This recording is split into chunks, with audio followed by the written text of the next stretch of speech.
As you all probably know, the talk tonight is on navigating death and loss through practice. So I won't get into any detail on that now, but I wanted to do a meditation that went with that. So I'm going to, of course, you can do whatever meditation you want, but I'm suggesting that we all do the compassion practice, which is part of the Brahma Viharas.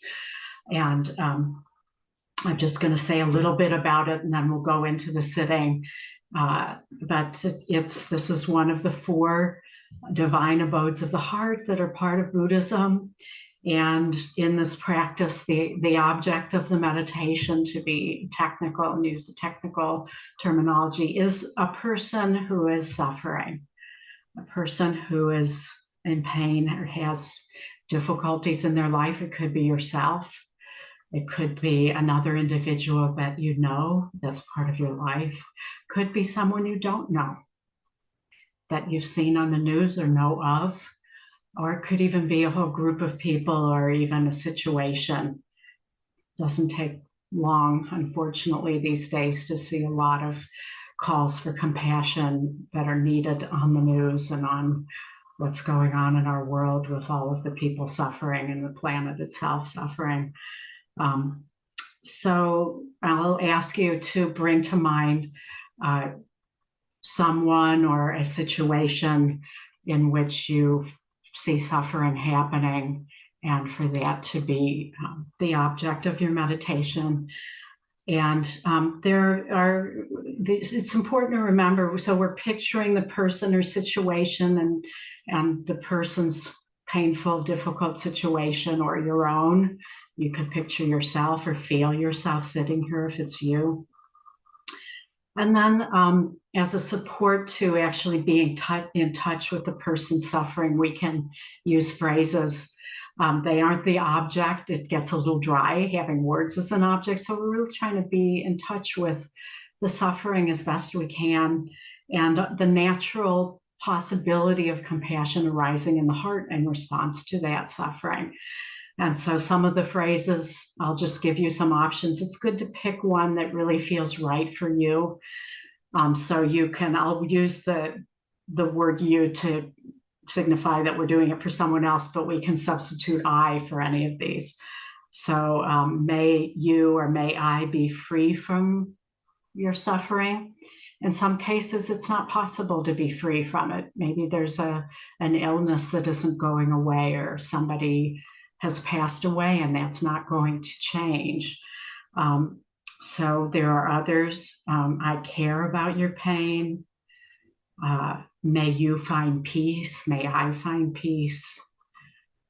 May you open to this pain with tenderness.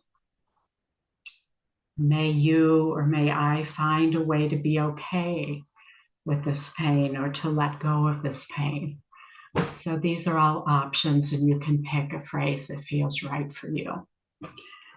So go ahead and get into a good meditation posture on your chair, whatever you're sitting on, feeling relaxed, feeling settled into whatever's supporting you with your feet on the ground or your knees. And also feeling a sense of uprightness, that we're really attentive to the practice. And then bringing to mind the person who is suffering, who is in pain or having something very difficult happening, or the situation, or the group of people.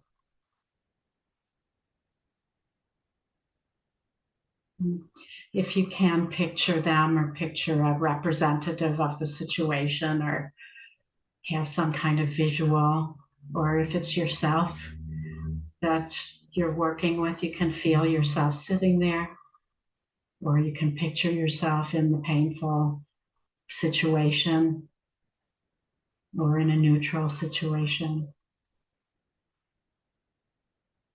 And then internally saying the phrase that feels appropriate to you. May I find peace, or may you open to this pain with tenderness, or may I find a way to be okay with this pain or to let go of this pain. That's possible. Or I care about your pain.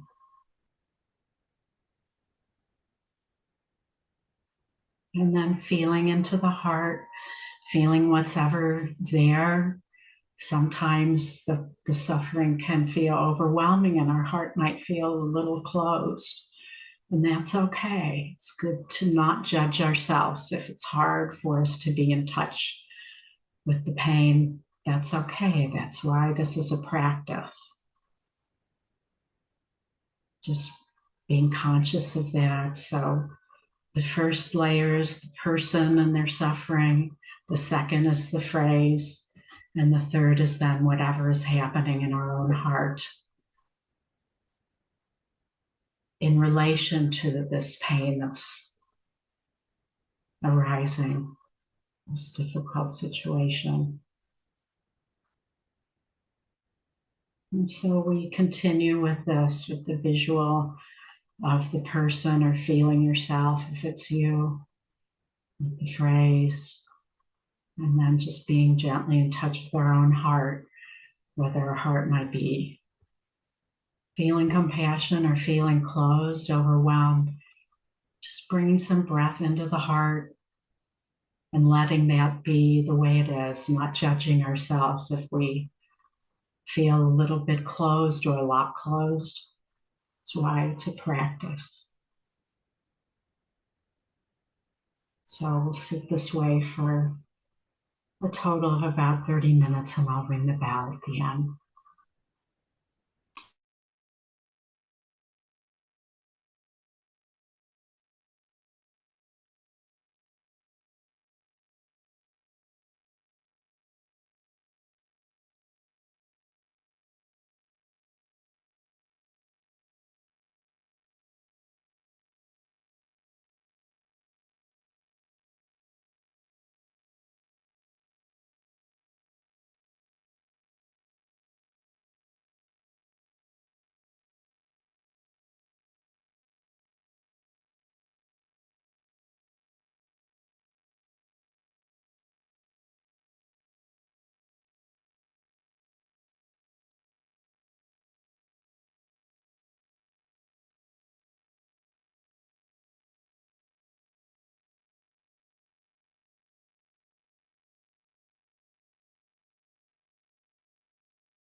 Noticing where your attention is now, and if it's wandered, bringing it back to the person or situation where there's suffering and pain.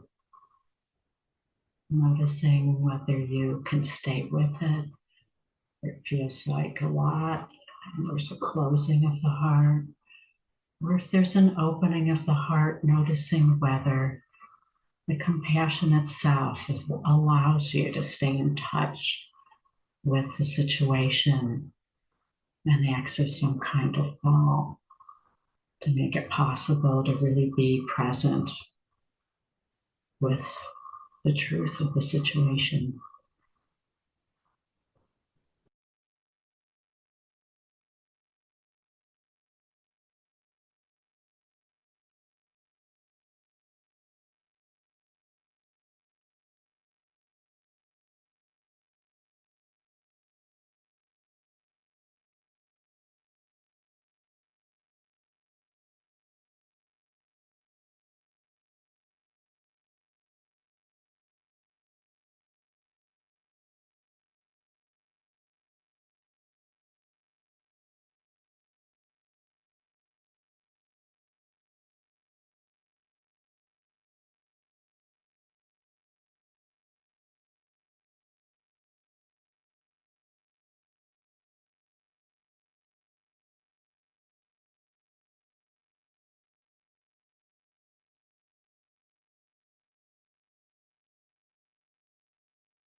And in these last few minutes, if you've been doing the compassion practice for someone else, bring your attention to yourself. And for how hard it may be to be in touch with others' suffering. And take these last few minutes to bring yourself some compassion, some of that caring towards yourself.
Okay, so we'll have a 5-minute bio break and then we will start the talk. Okay, so I'm going to go ahead and get started.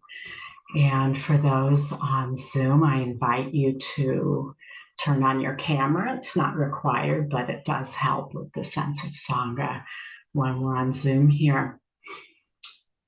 So tonight I'm going to talk about navigating death and loss through practice.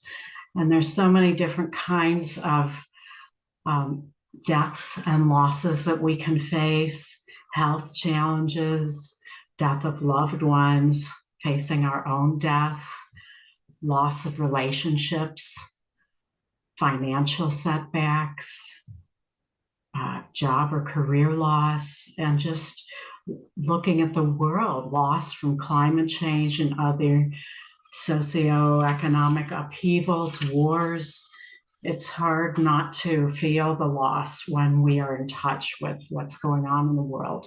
And of course, we all have our own personal lives where loss and endings, death are part of everyone's experience. And Buddhism really takes this on, directly, which I really appreciate. And the Buddha's own journey was initiated by what's known as the three heavenly messengers: sickness, old age, and death, where he had been very sheltered, and he left his sheltered life in the palace, and he saw a sick person, an old person, and a dead body. And this was really his wake-up call to his own journey of seeing if there is a way to reduce the suffering of the human experience, given that we're all going to face these things, that no one is exempt. And so this is really where, to me, the first part of working through death and loss with our practice is really starts with the First Noble Truth. It's at the very, very beginning of Buddhism. And I've seen that in my own experience, having, being in touch with other spiritual communities and people from all kinds of practices, that there can be a robust practice, but without the First Noble Truth, there is a way that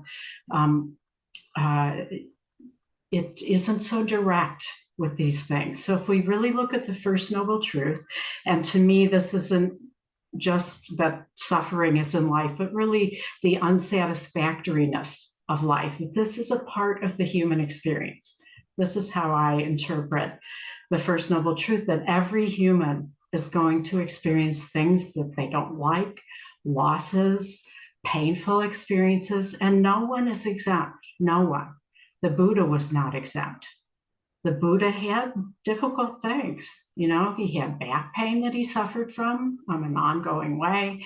He had infighting in the Sangha. So here he was with all these monks and spiritual practitioners, and there was infighting, and he couldn't stop it all the time.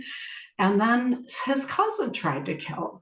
So, how many of us have had our cousin try to kill us, So if the Buddha wasn't exempt, how can any of us think we're going to be exempt? So this is a way that if we really accept that, there's a way that we are less likely to fight reality.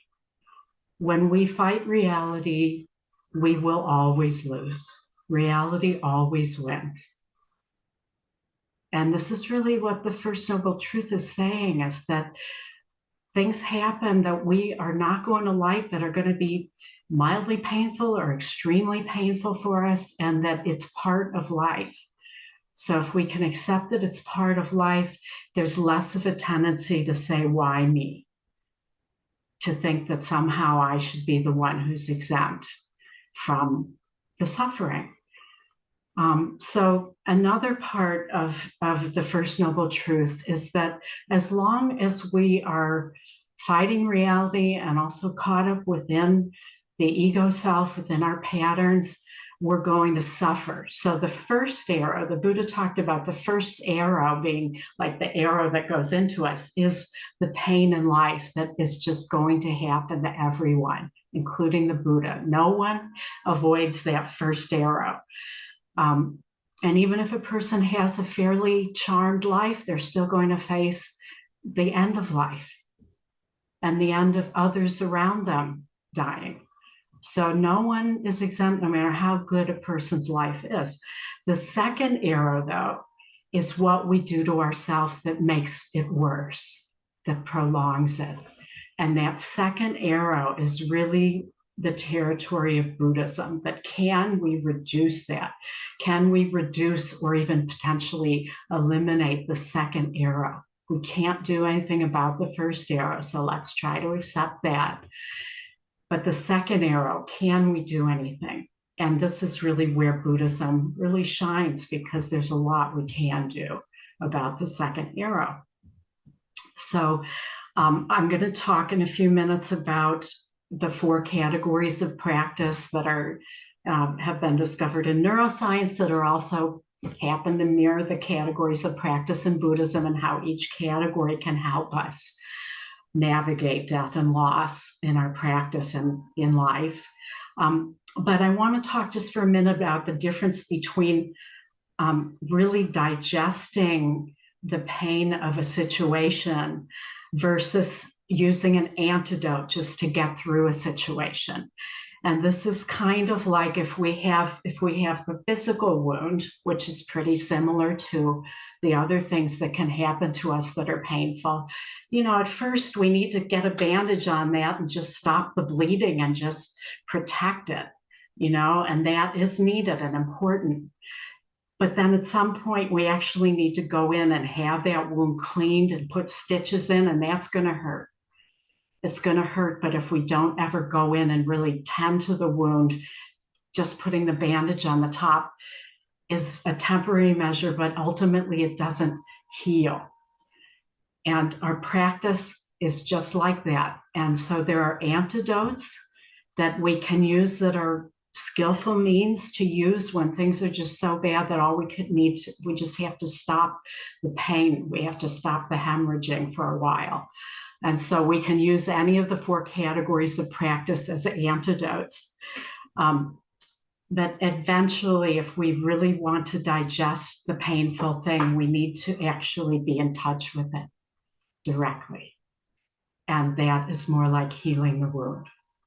So each practice helps us be in touch with the present moment and with the truth of reality in different ways. So just to say that either of those are skillful means, but it's good to know which one we're doing. Are we putting on the Band-Aid just because that's the best we can do right now? And that is good to have a Band-Aid to put on. It's really wonderful. But at some point, if we really want to be free from the suffering, we have to go right into whatever it is that's painful. So the 4 categories of practice then are heart practices. So this is like the Brahma Viharas, the compassion that we did in the meditation. Focused attention practices. So this is the samatha practice where we have one object and we're just coming back to it, trying to break our ruminating about the painful thing over and over and hurting ourselves by doing that. And so this just gives us some serenity of something very peaceful and simple to be with, to get away from the painful thing. And maybe to see how we're hurting ourselves. And then there's the open monitoring category, which Vipassana is the practice in Theravadan Buddhism.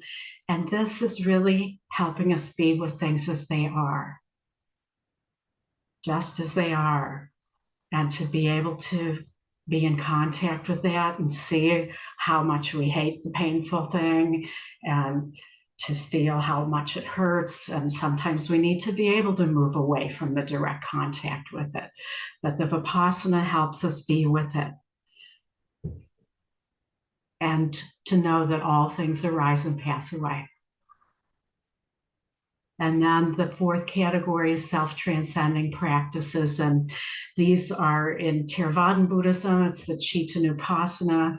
The Dzogchen is the practice I teach that's in this category. This is where people, if you have access to what is beyond the human condition, what are you that is beyond the body and the personality? If a person can be in touch with that boundless sense of reality that's so much vaster than any one individual or situation, then it makes that thing seem smaller in a relative comparison. If we're knowing ourselves as the vast emptiness or as the unity, then the situation, however horrific it might be, it can seem a little smaller or a lot smaller. So I'll go through then each practice and a little more about how we would use them, because all 4 practices are really beneficial. And then I'll talk a little bit about a couple of situations that I have faced and how I would use the practices. And I'm just going to go kind of lightly over the 4 practices because I have talks on Dharma Seed on all of these, and you can find them there. So the heart practices, the Brahma Viharas are really the ones that are the most relevant here, and especially the compassion and the equanimity practice. So here we're either using them as an antidote when things are just so bad that we just have to give ourselves some, or the metta, the loving kindness, sometimes that is comforting for people, or the compassion for ourselves or others, actually being able to cultivate being in touch with the pain and the suffering, and seeing if the heart can open to that in such a way that we don't have to turn away. That's what these practices are really cultivating. All four categories are different ways of cultivating being with the truth of what is in different ways. And they are all doing that, but they all do it in a unique way, of all of which are valuable. So the heart practices either can be used as a balm when things are just so bad that all we can really do is just like get some relief from the painful thing. They can be used that way. A lot of people use metta, even though metta, the loving kindness practice, is really more for when things are neutral. It can be very comforting to somebody, as they're going into surgery, to be saying the phrases to themselves, may I be safe. May I be as healthy as possible. May I be happy. May I live with ease. May I be liberated, and to feel their own goodness. That's really the object, is like feeling our own goodness or someone else's goodness can be quite a balm, even though the practices really can be used anytime. And then in the compassion practice, we're really seeing where our heart might shut down in regard to ourselves or others, or maybe the world, and how overwhelming it can feel to be in touch with the world situations. We either see the places that were blocked, or we can even feel the compassion, and that can be a balm. Like the Dalai Lama once was asked, how can you be in touch with all that's happening to the Tibetan people and keep facing that? And he said, every time I feel the heartbreak, it's a chance for compassion to arise. And there's a way that when we really are in touch with the compassion, it's a balm that allows our heart to not shut down in the face of pain and injustice and all kinds of other things, that we don't have to feel so overwhelmed that all we can do is close. So it's a practice. It's practice being able to stay open during these things. And then the equanimity practice. It's an amazing practice, usually the last one, the hardest one, where we are being with things that don't make sense. Bad things happening to good people, good things happening to bad people, situations that don't make sense, pandemics, cruelty. And if we're waiting for the world to not have any of that, we will be waiting forever to have equanimity. We'll never have equanimity. So the equanimity practice is about, can I have equanimity in the face of these things that I can't reconcile here?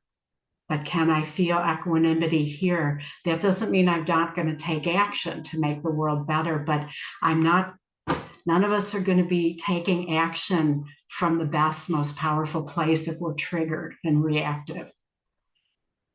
We can really show up for things much better if we accept the First Noble Truth, which gives us the possibility of equanimity in the face of really awful, difficult things. And then we can show up and not have to shut down.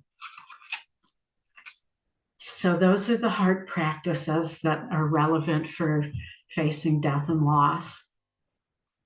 And they really cultivate the open heart, the heart that can meet everything and be in the present moment and not have to close because of being overwhelmed or feeling, anger or judgment or just shut downness or so many other things that can cause the heart to close. That we are cultivating the capacity to be able to stay present to our own pain as well as the world's. So then the next category is the focused attention. And so the samatha practice, often the breath is the place that people really cultivate as an object is being with the breath in the small area between the upper lip and the nostril.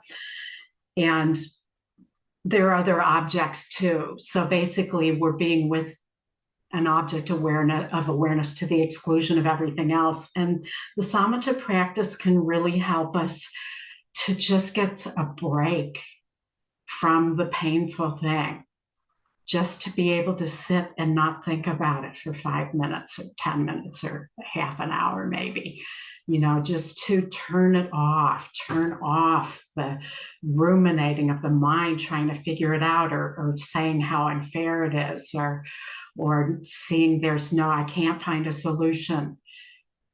And we just come back to the breath. And there's a serenity. The focused attention, the word samatha means both serenity and concentration. So it's helping us turn away from that ruminating that's hurting us. And it also can cultivate serenity, just being with the breath. The breath is keeping us alive. The breath can be soothing. And if we've done the samatha practice at all, there can be sort of an automatic, sense of soothing just coming back here, even for 10 seconds, at a stoplight. We can just feel a little bit of that. And it can be a balm because we're getting some relief. So this is part of how we can use the samatha as an antidote. To use it more as healing the wound, we can use it to see how we don't want to be with these things, or how our defense mechanisms are kicking in that are preventing us from actually being with the truth. Like a lot of times, if, say, there's an injustice, we can just be in anger and self-righteousness and going over and over and over how wrong the other person is, or how wrong the situation is. And it's not changing or doing anything. It's just keeping us in a defilement. It's not healing anything doing that. So we can see how compulsive those thoughts are that are just keeping us in the painful place. And the samatha, if we try to be with the breath for 5 minutes, we're going to see those patterns. So this is more of the cleaning of the wound, is seeing if I'm, say, someone has chronic pain, worrying about the pain coming back is as bad as the pain sometimes. The worrying is the second era. That is completely optional. So that's something we can see if we have, say, a chronic pain condition, and we find that we're not even in pain, but we're worrying about the pain coming back. We're hurting ourselves, and we can see that when we try to meditate. So this is a way that the samatha can help us clean the wound. So it can be either, just like the heart practices can be a balm, they can also help clean out the wound of the places that we can't be with the truth of what's really happening. The samatha can do that in a different way. And then with Vipassana really helps us to be with what's happening, with the situation, with our reactions to the situation, with our judgments of others, of ourselves, of life. And it really helps us to also see that things do pass. And that's wonderful. This is where, we can see that the painful things pass too. And it's kind of beautiful that things do pass when we come to the painful things. So in Vipassana, this is the ultimate cleaning of the wound, is being with how it is, being with the truth of the situation, the truth of a difficult medical diagnosis, the truth of a loved one passing, the truth of a loved one who has addiction and we can't do anything, the truth of our own addiction, the truth of financial loss, the truth of relational loss, that our partner doesn't want to be with us anymore. We don't want to be with them, and we don't want to face it. the truth of losing a job that's happened unfairly.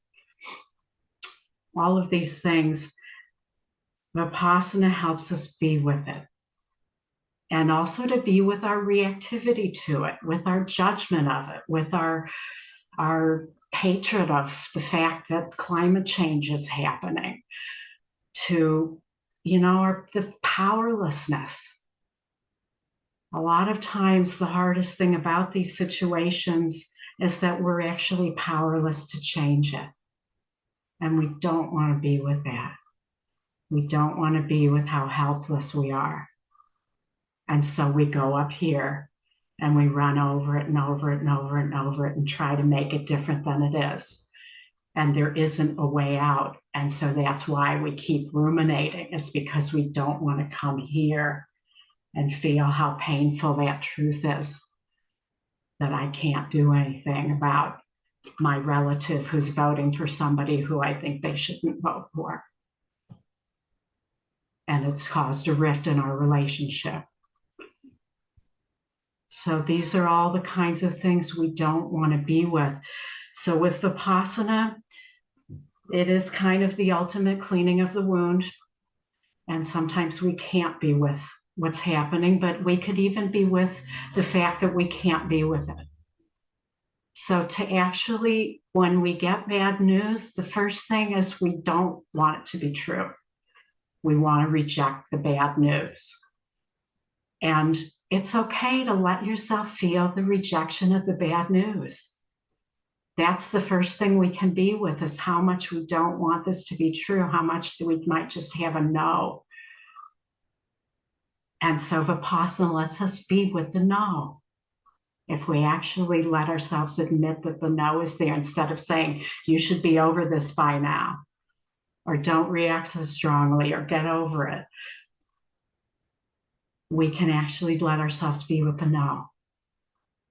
And like everything, the no is impermanent. If we're actually with the no, that too is impermanent. And at some point, we can feel the no opening up if we're really with it. And it can turn into maybe not a yes, but an okay. Yes, I can be with this, even though I really hate that it's happening. So it's hard to stay with it all the time. And this is why the other practices can be antidotes for really being with it.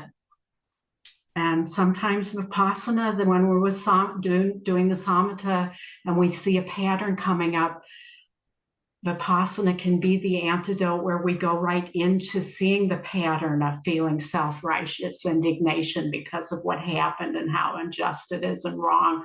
We can use a little Vipassana to just go, okay, let me just feel the self-righteousness and how much that feels so much better than actually being with the truth that I can't do anything about this. So Vipassana can be used as an antidote with the other practices as well.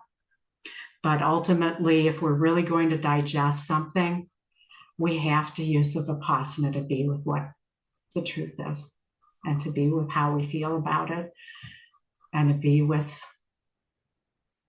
all of our reactions to that. And then lastly, it's a self-transcending practice category of, if a person has access to that boundlessness, to that knowing of what we are beyond this life, beyond the personality, that is a huge balm. And it can really make whatever it is that's happening, it can put it in a perspective that has an equanimity, not here, but in our actual visceral sense, that we can feel that from my perspective as a limited human, I can't know the grand scheme of things, of why things happen. But if I'm in touch with my deeper nature, I can be okay even with my own death. I can trust that there is something that transcends the physical body, the personality, and that I have what I can stand being in touch with this thing, because ultimately what I am is so much bigger than whatever this thing is.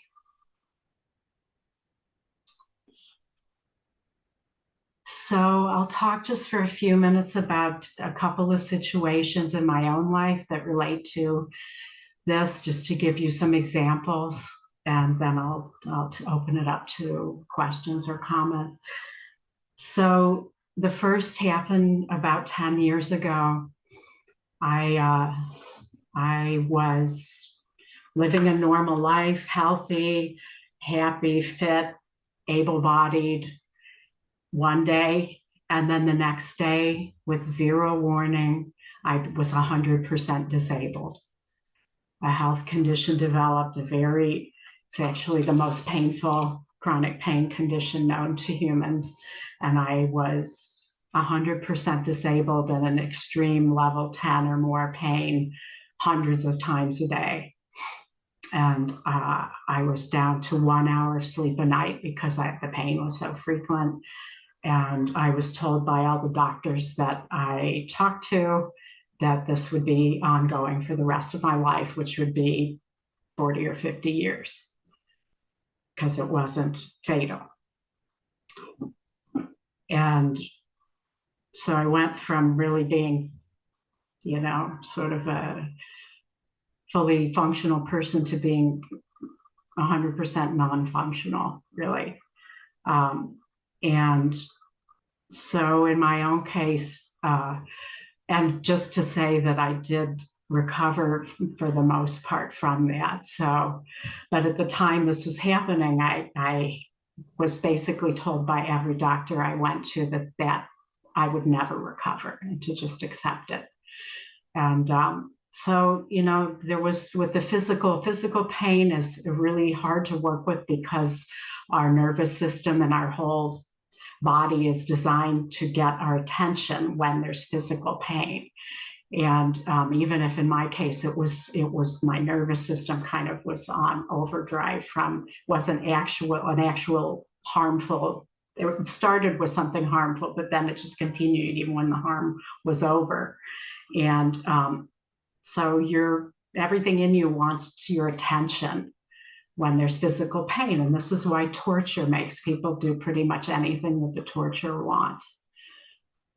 So at first, I just used antidotes. I used the samatha to try and get some serenity. I used the Brahma Viharas, the compassion, the trying to do the equanimity, just to get some comfort for myself and some self-soothing. It was hard to be with the physical pain, but I could at least be some with my emotional pain, and, digest the loss that caused, the loss of really so many things in my life, everything almost. And then I do have access to the transcendent. So there's a way that knowing what I am beyond that helped a lot. And even when I wasn't sure if I would actually physically survive, 30% of the people who have this condition kill themselves. And I didn't know if I might end up there too. I always knew that something optimizing was happening to my consciousness in going through that. So there was a way that I never lost touch with that, even though I wasn't sure I was going to survive physically. So, and then I started really seeing how the worrying about the pain, I talked about when you have pain, worrying about the pain also produces all kinds of bad chemicals going off in the body. And I could see that when I worried about the pain coming back, I would make the pain come back by the worrying, because I was producing all of these bad chemicals. So it was like instant karma of bad thoughts, so I could really see I just can't go there. I've got to stop myself from going into anxiety loops, because I'm actually producing more pain going into anxiety loops. So there was a way that was part of the cleaning of the wound, was just, I've got to stop doing that, and eventually, I think in part because of my meditation practice, my nervous system I had a lot of neuroplasticity, and over time that condition, there were also some medical interventions that helped, but I think part of it was actually my practice It's part of why I recovered, and most people don't, from that condition. So you never know when your practice might actually save your life. You don't know until it happens that your practice might actually save your life.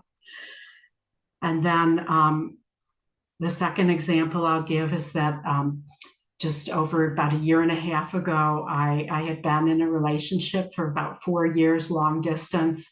And my partner and I had thought for years about trying to move to one or the other place, and that never really seemed right. And so we found a place where both of us would move, and agreed to both move there. And I bought a house there. And so we both moved. It was long moves for both of us, a lot of work, big investment financially. And we lived together for about a year, and we're really getting settled into that. And he was back at his place, which we kept as our vacation place. He was getting some medical care because all that was still back there. And he was given a prescription for the condition he had that was a negative drug interaction with a prescription he had been taking for many years. And one night he went to sleep and he died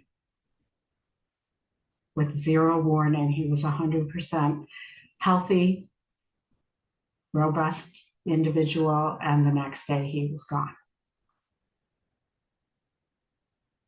So you can imagine the kind of no that I had when that happened.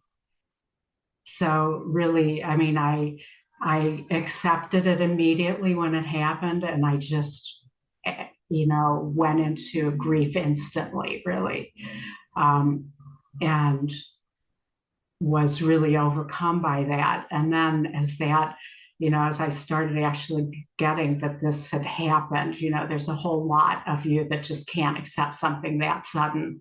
And I could just feel this no in my stomach, this knot that was just this no. And I really let myself have the no, that I just can't accept this. And I went through the house just yelling no and just bawling, and I let the no be there. I didn't know how long it would be there, but I really just breathed into it and let myself feel the grief and the non-acceptance of it and the loss, and eventually that no did open into okay, I can actually accept this. And fortunately, with my practice, I was able to be with the grief and really just dive right into the middle of it, because I knew that I needed to actually feel the grief for as long as it was there. And it went on really a lot longer, pretty intensely than I expected. I just didn't really know I had that many tears. I kept thinking, like, gosh, I should be dehydrated or something by now, just going through boxes of Kleenex.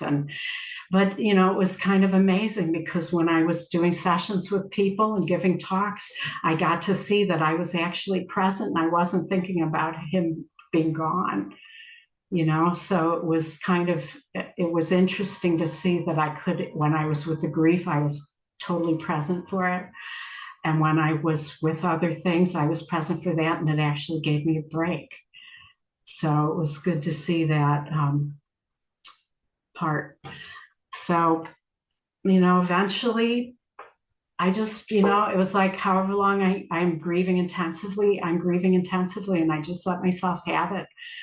And eventually it started getting more intermittent, and, the crying happened less. It would be, instead of 5 or 10 times a day, it'd be 4 times a day. And then it would be once a day. And then maybe a day would get skipped where I would of course miss him, but wouldn't be crying.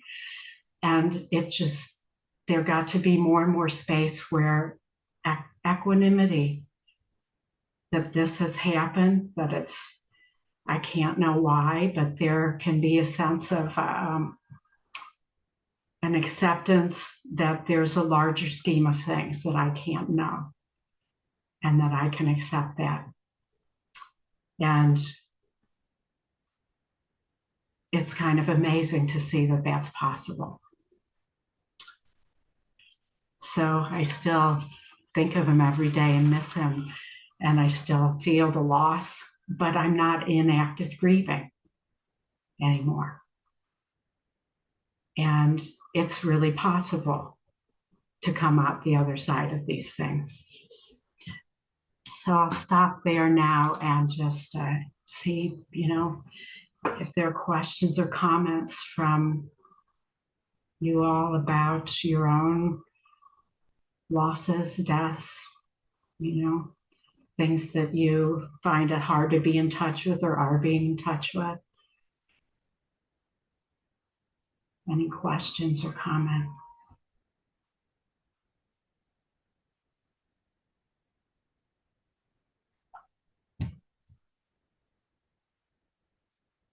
We have a question here. Okay. Let me just change this. Hi. Hi.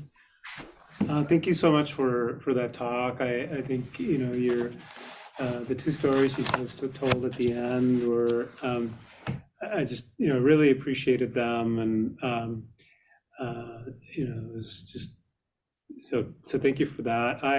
I'm a physician, so I'm curious about if you would feel comfortable sharing the name of the condition that you suffered with. Yeah, and what is your name? My name is Ramesh. I'm sorry. Ramesh. Am I saying that right? Yeah. Yeah. I actually have only shared the name of the condition with my very closest friends and family. Yeah. And part of that is because I don't want, and even at the time, I realized I don't want to become the condition. That's totally fine. And thank you for that to become an identity. And so I have only told a few people, and I that feels right for me. That may not be the right choice for some people, but that was the right choice for me because I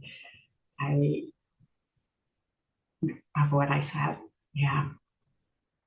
The other thing I wanted to say was relate a story of loss for me of our dog that we had for 3 years, and she died at the end of July, rather tragically and suddenly. We just gotten back from vacation and at the end of July, and my wife had taken her for a walk in the morning, and my father-in-law's truck. She got struck by his truck accidentally, and we don't know whether she ran into it or he ran into her or not. But we carried her to the hospital an hour away, and she seemed like maybe she was okay and she was going to make it through. And then it turned out that she had a major spinal cord injury, and we had to put her to sleep. And I never really understood. Like, I guess I hadn't quite realized how, when you have somebody or a creature that loves you so unconditionally, how difficult that can be when you lose that in your life. And honestly, it was just like, it just took me by surprise that how deeply I grieved for that dog. And I hadn't had a dog before that. And I'm sure many people here can relate to, or at least some people can relate to that.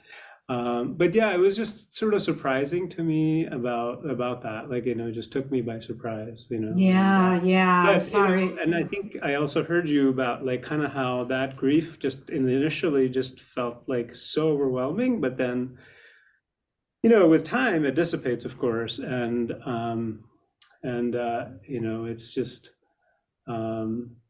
yeah, I don't know. I mean, and I just thought I would share that.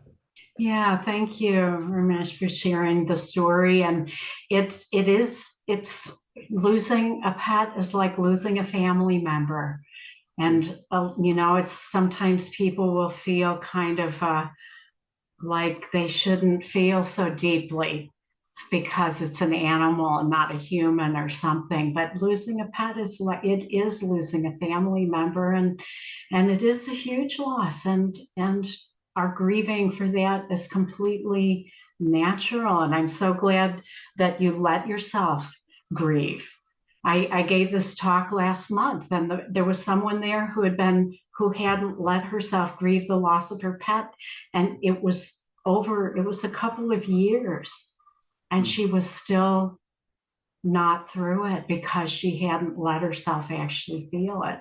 So it doesn't just clear with time. That's the thing. Time does not do it. What does it is actually letting ourselves feel it. So I'm happy that you let yourself feel it and let yourself be with how big of a loss that is. Because when we are with it, then it can heal. You cleaned out the wound. And fortunately, the person who came forward and asked me about that, she's cleaning out the wound for herself now, and it's never too late to start doing that. Yeah, I think for me, the one thing that also helped with that cleaning process was writing about it. It was How did that help you? I think it just helped me to kind of remember all the wonderful things that she meant for us, and just be able to kind of grieve, and it was sort of right. Yeah, it was just, it wasn't anything big, but it was just, writing a couple of poems about her and sharing that with my family. And I think it was. Yeah, that's beautiful. Yeah, because even though, we're going to carry that lost loved one with us forever in our hearts, they're not going to be there day to day. And we're going to miss those things, and it's a loss. Yeah, thanks for sharing. Thank you. Thank you, Ramesh.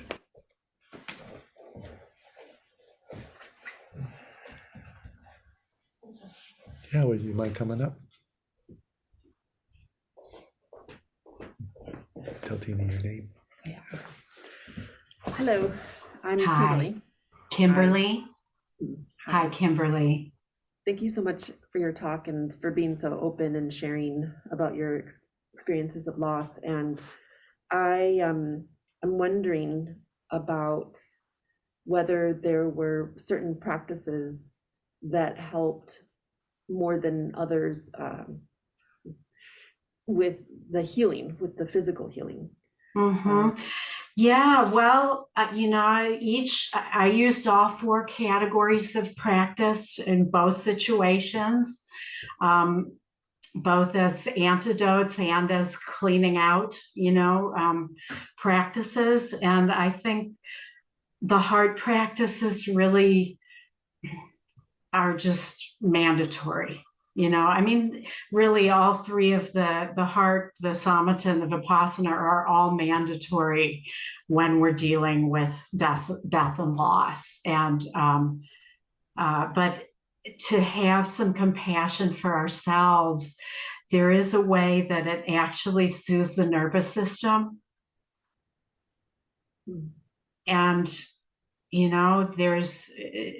this is why I was encouraging you all, if you felt the compassion arising, did it feel like it enabled you to be in more contact? Because there is something that can happen in the heart that actually is a balm for our consciousness and for the body.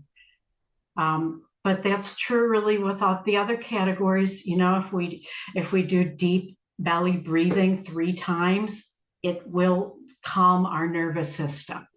So, being with the breath is another way, even as an antidote, to just de-escalate the nervous system. So I did do a lot of breath meditation, actually for the physical benefits, as well as for the de-escalation of the anxiety loop with the physical healing. But with the Vipassana, I also,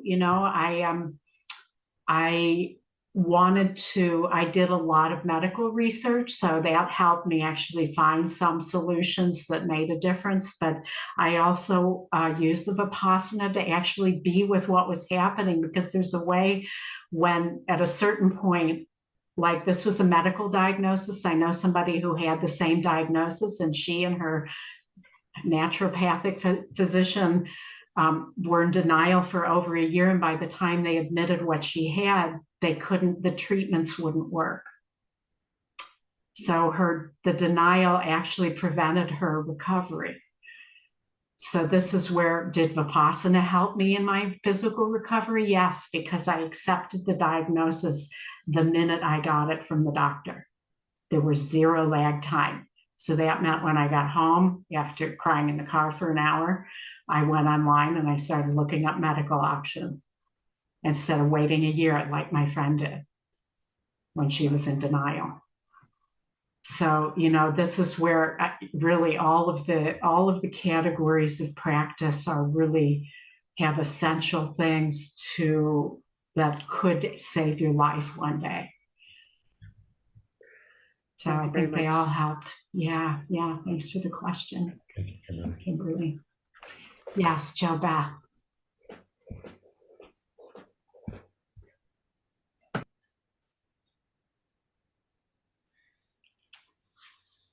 Oh, Beth, there, now I can hear you. I so appreciate your generosity in sharing your journey. And this is so timely for me. I'm 87 years old, and my practice is treasure to me, and it has been for many years. This is a hard time of year always for me because I've lost a lot of family, and I didn't have many to start with. I just have one daughter left. And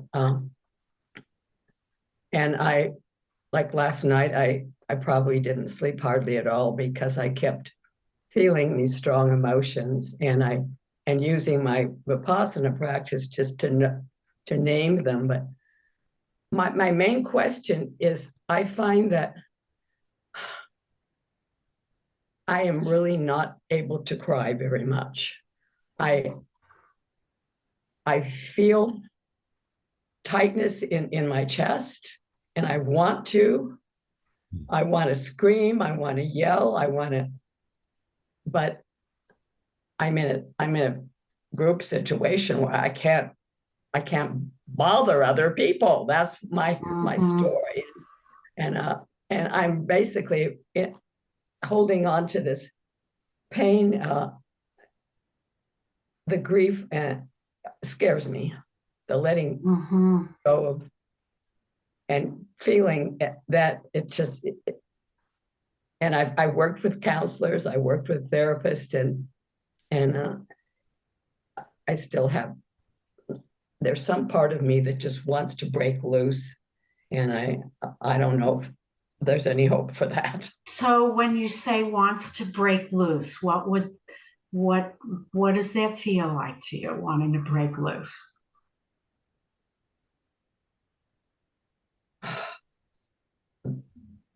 The wanting and not being able to makes me very angry.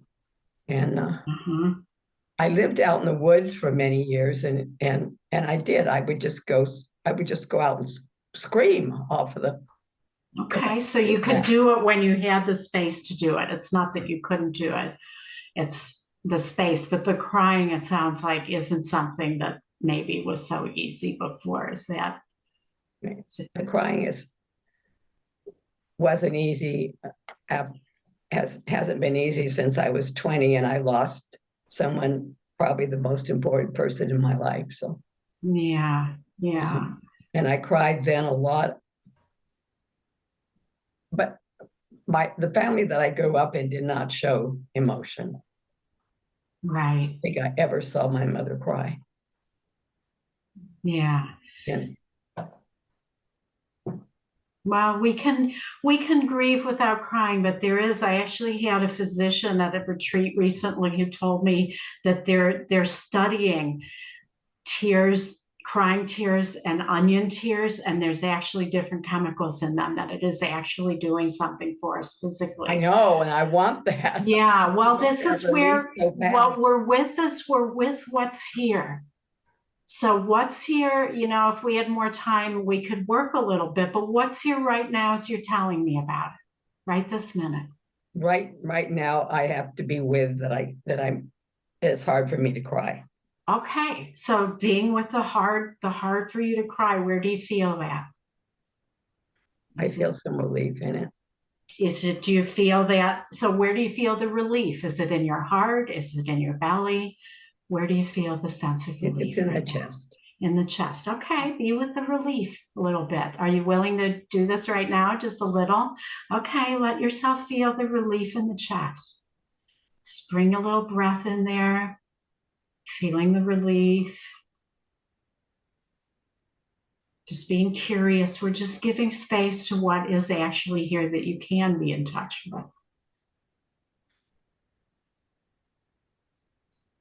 What's it like in your chest, feeling the relief?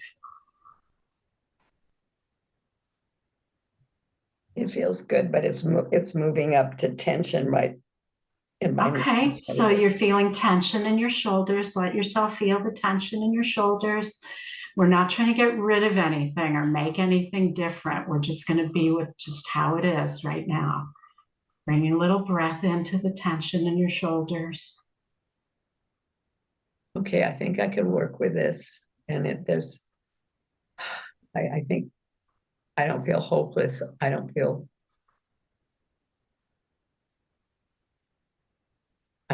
I feel that this is, if I can work with this, maybe it'll happen, and maybe it won't. And that either way, it's got to be okay. Yeah, so there's some optimism. Yeah, so this would be for you to continue on. A lot of times we get a lot of shoulds in our head. I should be able to feel the tears. I shouldn't this, I should that. And that's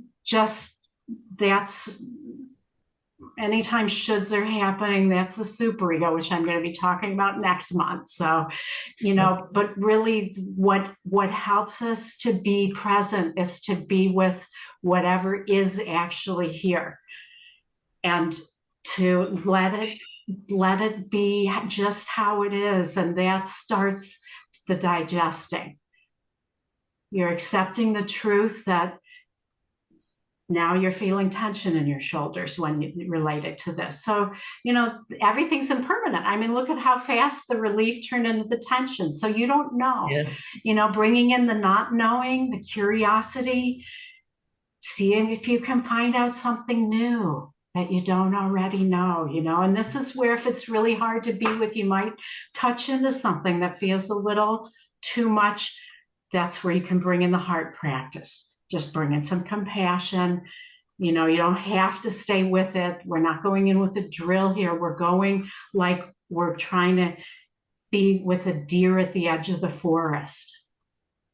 We're having that kind of gentleness, and so this is where you might, if you're touching into something difficult, you might need to leave the Vipassana and bring in some compassion or loving kindness for yourself, just to soothe that, or to bring in the breath and just be with the serenity a little bit. And then you can come back to it when you feel like you're ready.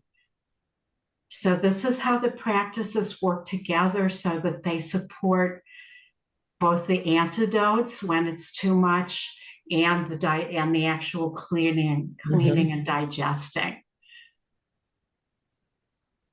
Yeah, but don't give up. You can cry into a pillow if you have to, or there are ways you could make some modifications to be able to be with it, even in a setting where you're around other people and might not be able to do what you did in your place in the woods, but there are still ways to be with yourself.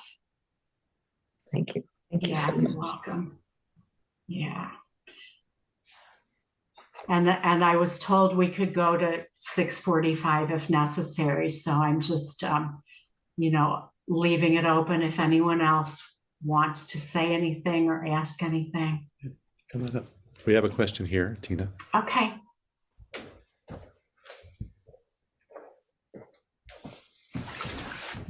Hi, Tina. Hi. So and what is your name? Darius. Darius. Hi, Darius. So my question's about 4 antidotes, specifically the shamatha practice. When you talked about just going back to it, getting a relief or break from something that that's difficult that's coming up, or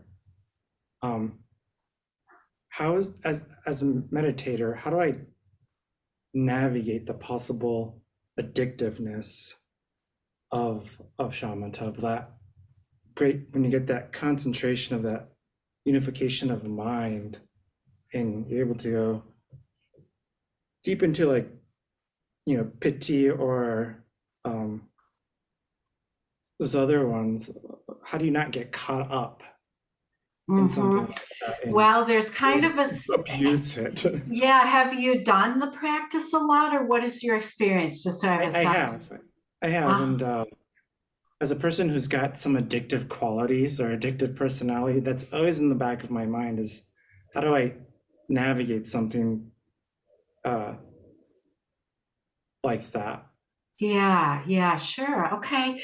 So one of the things about the samatha, I just got back from teaching a week-long retreat on samatha, is there is a point where the deeper you go into the transcendent, the deeper you go into the transformation of the personality material. So there's only so far you can go into what you're describing as the transcendent aspects of the practice, where you're feeling the freedom, you're feeling some relief. At some point, you will hit the personality material, because you can't go any deeper in the transcendent without going deeper into the personality material. I mean, one of the things about samatha is that you will hit your patterns. There is no getting around it. Even, teachers who do the practice, experienced teachers, hit the patterns. So it is a practice that you will eventually hit patterns before you can go any deeper. And there's a huge healing benefit to being in contact with your deeper nature in the ways you were describing. Huge healing benefit, so to not discount that. When we are in touch with our deeper nature, there's a way that it gives us a perspective on the human condition that is a lot of what the Buddha was pointing to. This is why we all want the transcendent. But the reality of practice is we don't get the transcendent without the transformation of the personality material. It just doesn't work that way. So, I've been teaching this practice for 17 years, as well as other practices, and practicing it for 20, 25. I actually practiced Vipassana a lot longer, but with the samatha, there's just only so far you can go without the personality material rearing its head. So I don't think you need to worry about that. If it's providing some relief, most people, when they do it at home, it isn't too long before they start seeing the patterns. So I think there's a fail-safe mechanism in there that won't let that go on too long. Thank you. When you speak of patterns, can you be more specific? Do you mean like personality patterns? Yeah, so what we see and I have a lot of talks on Dharma Seed that are free that you can see about working with personality material. But basically, when we're meditating, one of two things is happening. We're either getting pulled off of our meditation object, whatever practice we're doing, we have an object or a stream of objects, and we're either getting pulled into thinking and other things that we're not with the meditation anymore, or we're having a good meditation where we're getting some space and some peace and some, equanimity or some joyfulness in practice. Those are the only two things that are happening when we're meditating. And when we're when we're getting pulled off of our meditation object in any of the practice categories, we're seeing our compulsive personality patterns. These are, and I don't say compulsive judgmentally, it's just a description that if you're trying to be with an object in meditation, you get pulled off, you can't not do it.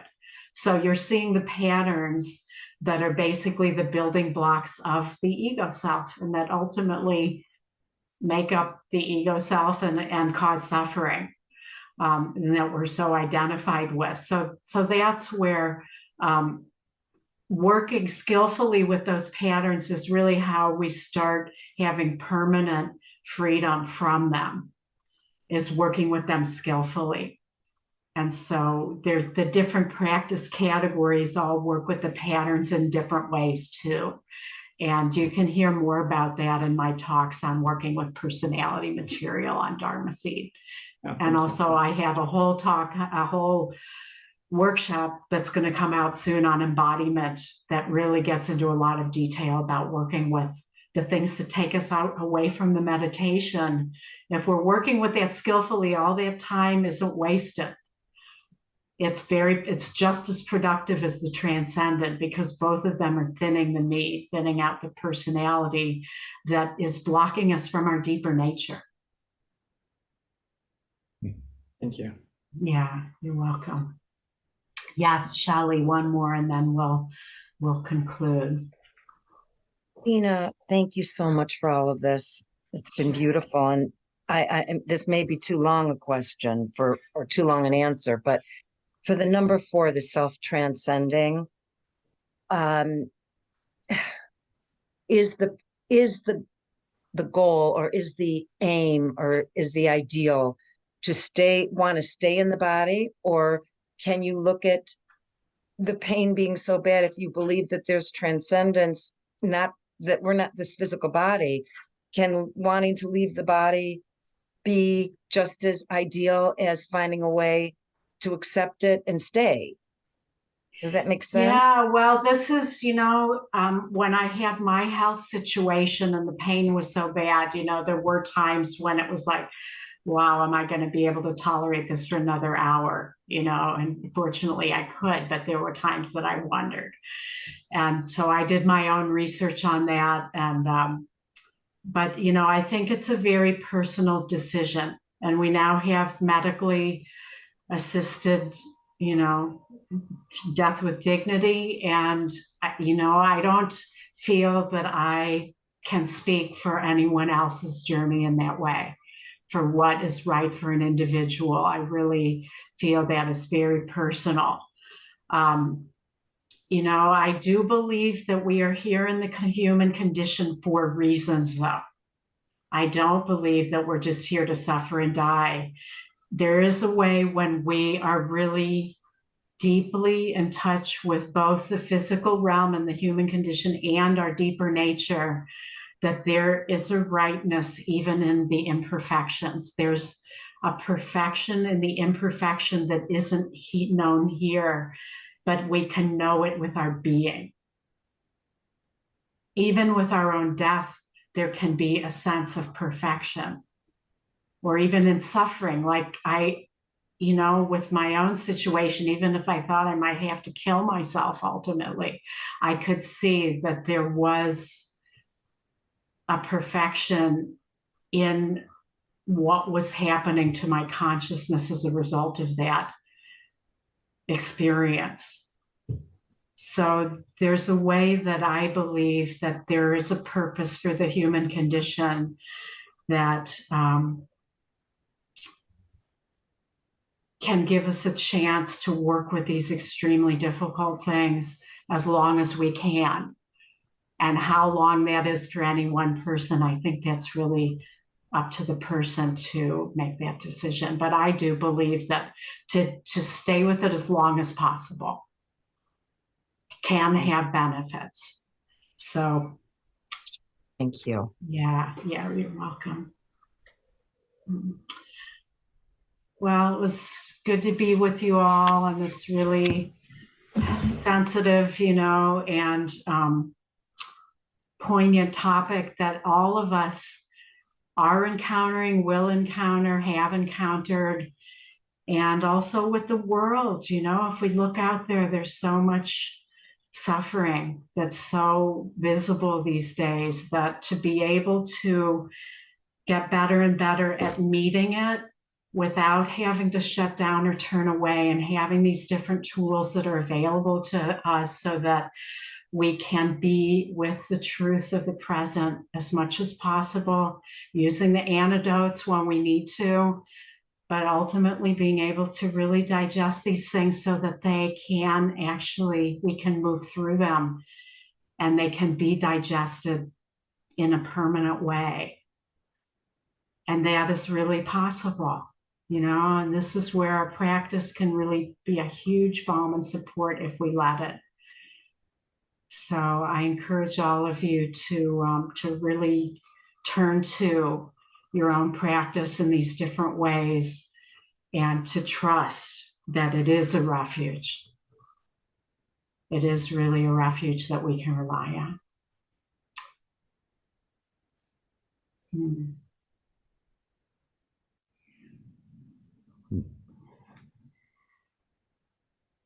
Thank And you, you're Tina. welcome to unmute and say goodnight if you'd like. Good night, everyone. Good night. Good night.